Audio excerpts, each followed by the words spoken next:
Angka inflasi Sulawesi Selatan pada Februari 2023 mencapai 5,65%. Komisi 11 DPR RI meminta Tim Penanggulangan Inflasi Daerah atau TPID harus mampu melakukan upaya maksimal untuk menekan angka inflasi di daerah.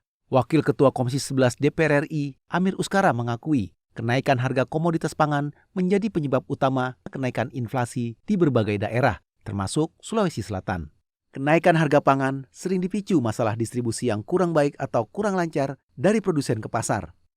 Amir meminta adanya koordinasi dan pengawasan yang optimal dari TPID kepada produsen pangan untuk mengatasi kendala distribusi sehingga bisa menekan kenaikan harga pangan yang berdampak pada angka inflasi.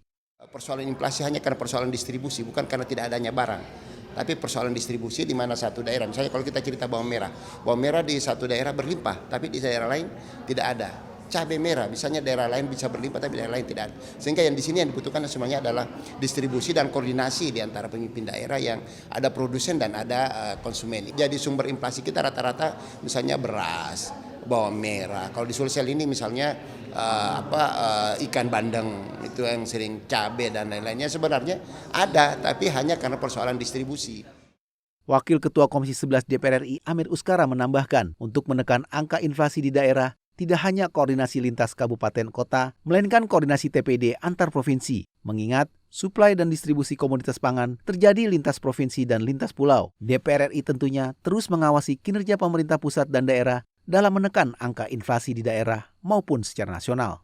Dari Sulawesi Selatan, Alfredo Tahapari, TVR Parlemen melaporkan.